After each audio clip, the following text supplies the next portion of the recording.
আমি নীলাঞ্জন। আমার এখন বয়স ৪৫ বছর। একটা প্রাইভেট কোম্পানিতে মাঝারি মাপের চাকরি করি, যা মাইনে পাই তাতে মোটামুটি মন্দ চলে না। বিয়ে করেছি আজ প্রায় ১৫ বছর হল। বুয়ের কথা পরে বলা যাবে, আজ বরং নিজের কৈশোর থেকে যৌবনে পা দেওয়ার সময়কার বিভিন্ন ঘটনা এক এক করে বলতে শুরু করি। আমি স্কুল লাইফে খুব ইন্ট্রোভার্ট ছিলাম, যাকে বলে চুপচাপ, ভালো ছেলে গোছের। কিন্তু যা হয়, ভেতরের কামের তাড়নাটা কোনোভাবেই কম ছিল না। তখন ক্লাস 12-এ পড়ি একটা নাইট কলেজে। পড়াশোনায় মন কম ছিল, আর দিনের বেলা পড়া ছাড়া সেরকম কিছু করার অবকাশও ছিল না। কারণ তখন না ছিল মোবাইল, আর বন্ধুরাও দিনের বেলা কেউ থাকত না। তাই একটু বেলা হলে রাস্তায় বেরিয়ে একটু ঘুরে টুরে, এদিক ওদিক দেখে, মেয়েদের দূর থেকে দেখে টেকে বাড়ি চলে আসতাম। কোনো প্রেমিকা বা গার্লফ্রেন্ড এসব তো ছিল না। রাস্তা ও বাড়ির আশেপাশে মেয়ে বলতে লোকাল ইয়াং কাজের মেয়েগুলোকে দেখতাম আর সবকিছু পর্যবেক্ষণ করে যেতাম। এভাবে দিন যেতে যেতে একদিন একটা ব্যাপার ঘটল।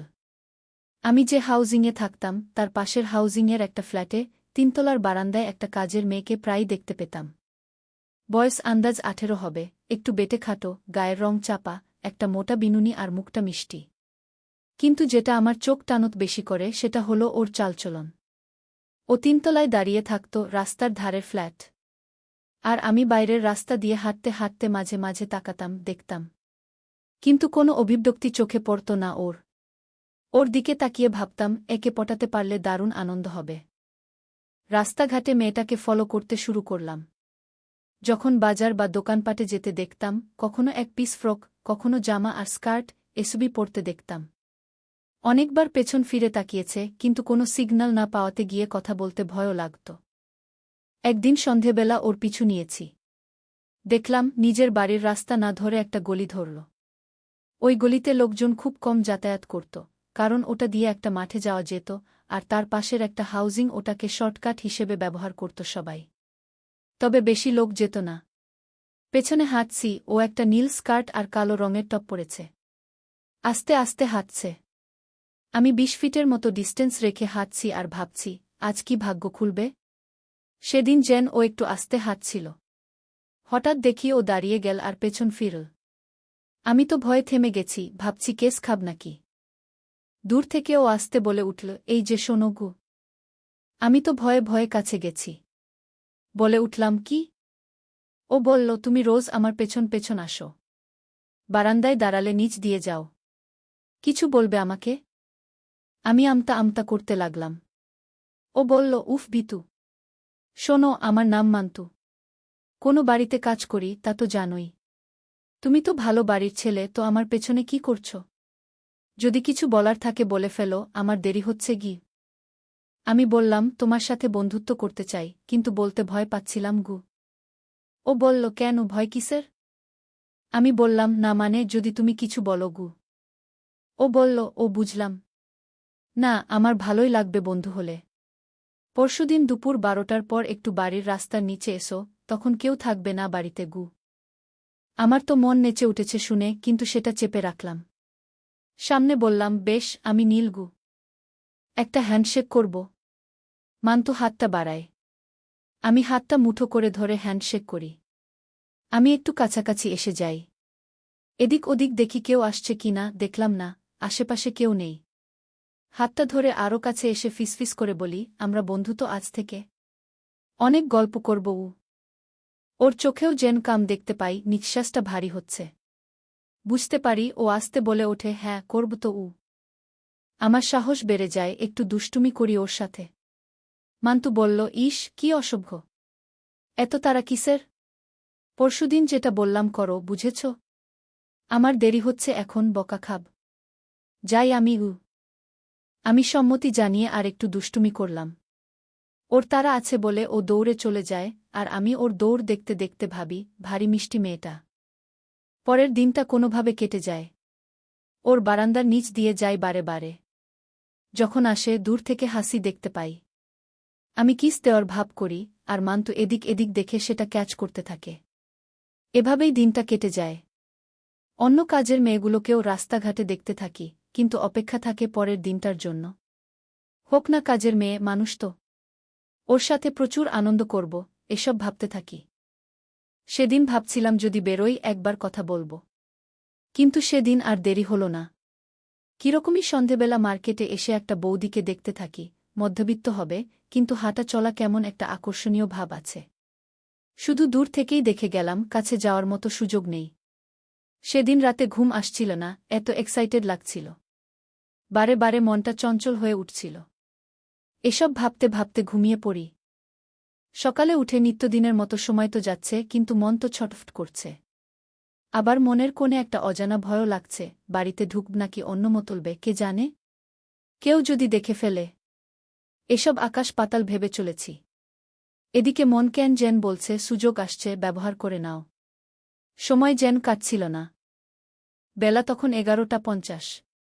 একটা পায়জামা আর একটা টি-শার্ট পরে রাস্তায় বেরিয়েছি। পাশের হাউজিংয়ে মান্তুদের বিল্ডিংয়ের নিচের রাস্তায় ঘোরাফেরা করছি আর ফাঁকা তালে ওদের বারান্দাটা দেখছি, কেউ নেই। তখনও ভাবছি মেয়েটা আসবে তো? কেন ডাকল? এ সময় ঘড়ি দেখলাম 12:10 বাজে, কারও পাত্তা নেই বারান্দায়। বিরক্ত লাগছে, উৎকণ্ঠায় ভুগছি, মুরগি হলাম না তো? কিন্তু না, ওই তো বারান্দায় এল। ওই তো মান্তু, চুলটা খোলা, আবার ভিজে ভিজে, তার মানে স্নান করে বেরিয়েছে। একটা লাল টপ আর কালো স্কার্ট পরা। বারান্দার প্রায় নিচটায় এলাম। রাস্তায় ভয়ও লাগছে, এদিক ওদিক দেখছি, যদি কেউ দেখে ফেলে। মান্তু একটা ছোট ইশারা করে নিচে তাকাতে বলল। আর একটা ছোট্ট কাগজে মোড়া কিছু নিচে এসে পড়ল। গুটি গুটি এগিয়ে ওটা তুললাম। খুলে দেখি একটা চাবি। উপরে তাকাতেই দেখি ইশারায় ওদের বিল্ডিংয়ের মেইন গেটটা দেখাল। এতক্ষণে বুঝলাম গেটে তালা পড়ে যায় আর সব ঘরে চাবি থাকে, এটা সেই চাবি। তার মানে ডাকছে আমায়। আস্তে আস্তে এদিক ওদিক দেখে ওদের বিল্ডিংয়ের নিচের গেটের সামনে গেলাম আর তালাটা খুলে ভেতরে ঢুকে গেট বন্ধ করে দিলাম। 3 তলায় উঠছি। এসব ফ্লোরে 2টা করে ফ্ল্যাট। 3 তলায় পৌঁছে দেখি একটা দরজা হালকা খোলা। ভয় লাগছে, ঢুকব কিনা, কাজটা ঠিক হচ্ছে কিনা, এসব ভেবে চলেছি। হঠাৎ খোলা দরজার ফাঁকে মান্তুর মুখ। ফিসফিস করে বলল, এসো তাড়াতাড়ি। আর কিছু না ভেবে ঢুকে পড়লাম, আর ও দরজাটা বন্ধ করে দিল। হাত ধরে টেনে নিয়ে গেল ভেতরের একটা ঘরে, যেখানে একটা মাঝারি খাট আছে। ওর সাথে কথা বলে জানতে পারলাম এই সময় বাড়িতে কেউ থাকে না। সুযোগ বুঝে ওর সাথে অনেক গল্প করার পর বললাম, শোনো, আজ বেরোই। একদিনে বেশি গল্প ঠিক না, এরপর জামাকাপড় পরে চাবিটা নিয়ে বেরিয়ে যাই। নিচের গেট খুলে তালা মেরে ওর বারান্দা থেকে নামিয়ে দেওয়া দড়ি লাগানো ব্যাগে চাবিটা ভরে দিয়ে হাঁটা দিলাম। মনে মনে ভাবছি কি দিন গেল একটা। তবে শুধু ওর সাথে গল্প করলে হবে না, ওর 2টা বান্ধবী কেমন সেটাও যাচাই না করলে হবে না। অন্যায় কিসের? কয়েকদিন এভাবেই কেটে গেল। সেদিন মান্তুর সাথে অনেক গল্প হয়েছে, মনে মনে ভাবতে শুরু করলাম, আবার সেই সুযোগের অপেক্ষায় ছিলাম। কিন্তু এর ফাঁকে একটা অন্য ঘটনা ঘটে গেল। দিনটা যতদূর মনে পড়ছে রবিবার। সকাল 10টার সময় একটু মার্কেটে গেছি কিছু বাড়ির জিনিসপত্র কিনতে। পরনে একটা ট্র্যাক প্যান্ট আর একটা টি-শার্ট। আমার যা স্বভাব, এদিক ওদিক বৌদি, মেয়ে, কাজের বউ, কাজের মেয়ে, সবাই কেনাকাটা করছে আর আমি তাদের দেখছি। আমাদের মার্কেটের সামনে কিছুটা সাজানো জায়গা আছে, সেখানে 3টা সিমেন্টের বেঞ্চ। মাঝে মাঝে ছেলে ছোকরা আর কখনো কখনো বুড়োদের আড্ডা বসে। দোকানে যাওয়ার আগে ভাবলাম একটু বসে একটা সিগারেট খাই। যে সময়ের কথা বলছি তখন ক্যাপস্টেন বলে একটা সিগারেট পাওয়া যেত। সেটা 1 পিস কিনে মনের সুখে ধোঁয়া ছাড়ছি আর এদিক ওদিক দেখছি। বেঞ্চে তখন আর কেউ নেই। হঠাৎ চোখ পড়ল একটা মেয়ের দিকে। চেনা মুখ, মান্তুদের হাউজিংয়ে ঢুকতে দেখেছি আগে। বয়স হয়তো 18-19 হবে, গায়ের রং বেশ কালো, চুলটা একটা পনিটেল করা, সালোয়ার কামিজ পরেছে আর একটা ওড়না গলায় পেঁচানো। কামিজের সামনেটা একটু কাটা। দেখতে খুব সুন্দরী নয়, কিন্তু একেবারে কুৎসিত নয়। কালো কাজের মেয়েদের আমার খুব ভালো লাগে। ওর পেছন পেছন হাঁটতে লাগলাম একটু দূরত্ব রেখে। মার্কেট পেরিয়ে একটা গলি আছে, যেটা দিয়ে মেইন রাস্তায় গিয়ে অন্য ব্লকের আরেকটা মার্কেট পড়ে, মনে হচ্ছে সেখানেই যাচ্ছে। হাঁটতে হাঁটতে দেখলাম ও অন্য মার্কেটেও ঢুকল, আর আমি অপেক্ষা করতে লাগলাম। মিনিট 10 পর দেখি ও আসছে। চুলটা একটু ঠিক করে নিয়ে তাকালাম, চোখে চোখ পড়ল। তাকিয়ে আছি চোখের দিকে, ও মুখ টিপে একটা হাসি দিয়ে আমাকে পেরিয়ে আবার হাঁটতে শুরু করল। আমার ভারী আনন্দ হল, ও কি আমাকে সিগন্যাল দিচ্ছে? আর একটু ফলো করি। ওমা, অবাক কাণ্ড! আগে যে স্পিডে হাঁটছিল এখন দেখি তার থেকেও আস্তে হাঁটছে। আমার একটু নার্ভাস লাগছিল। মাঝে সেই সরু গলিটা পড়ল আবার, যেটা দিয়ে আমাদের মার্কেটের রাস্তা। ব্যবধান তখন 10 ফিটের মতো, দুজনের গলিতে আর কেউ নেই। ভাবছি ডাকব কিনা, আবার মনে ভয়ও আছে, যদি ভুলভাল কিছু বলে দেয় বা চেঁচামেচি করে, তাহলে তো ঝামেলা হয়ে যাবে। এসব রাস্তাঘাটের ব্যাপারে একটু সাবধান থাকা ভালো। হঠাৎ দেখি ও দাঁড়িয়ে পড়ে পেছন ঘুরল। একটা শীতল স্রোত যেন বয়ে গেল আমার শরীরে। ওর মুখে সেই মুচকি হাসি আর চোখে যেন অন্য কিছু। মেয়েটা বলল, তুমি তখন থেকে আমার পেছন পেছন আসছ কেন? আস্তে করে 3 ফুট দূরত্ব রেখে জবাব দিই। আমি বললাম, না মানে কিছু বলবে? ও বলল, আমাকে বলবে। আমাকে কি বলতে চাও? সাহস একটু বাড়ালাম। আমি আস্তে করে একটু ফিসফিসিয়ে বলে উঠলাম, তোমাকে অনেক দিন ধরে দেখি। আমি ভাবছিলাম বন্ধুত্ব করবে কিনা গে। ও বলল, তুমি তো আমার পাশের হাউজিংটায় থাকো, তাই না? আর আমি মান্তুদের হাউজিংয়ে থাকি। মান্তুকে তো নিশ্চয়ই চেনো। ওর বারান্দার নিচ দিয়ে যাতায়াত করো, তাকাতেও দেখেছি কয়েকবার। তো আমাকে কেন বন্ধু করার ইচ্ছে হলো? আকাশ পাতাল ভাবনা আমার মনে গিজগিজ করছে। তখন বললাম, দেখো, তুমি ভুল দেখোনি, কিন্তু তার একটা কারণ আছে গিউ।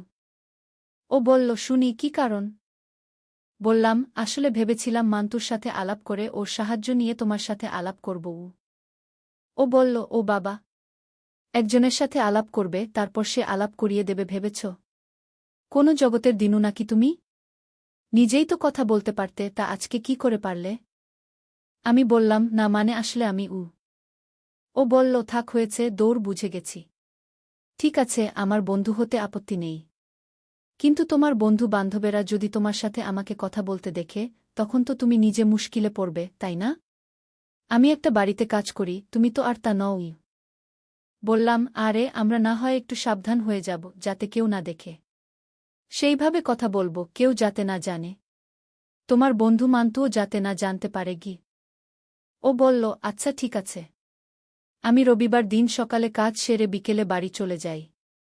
এক রাত বাড়িতে থেকে আবার পরের দিন সকালে ফিরে আসি। আর সপ্তাহের বাকি দিন আমি সবসময় বৌদির কাছে থাকি, দিন রাতে আমি বললাম, আচ্ছা বেশ। এই শোনো, তুমি তো আজ বাড়ি যাবে বিকেলে।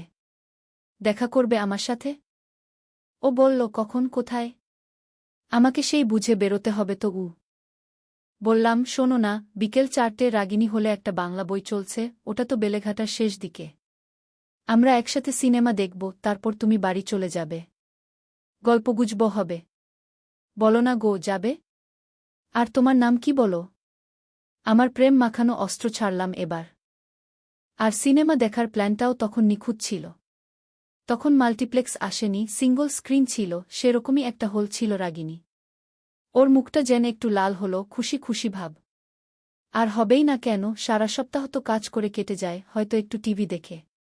একটা ছেলে, তাও আবার মধ্যবিত্ত ঘরের, প্রেম প্রেম ভাব করবে, না বলবে কেন?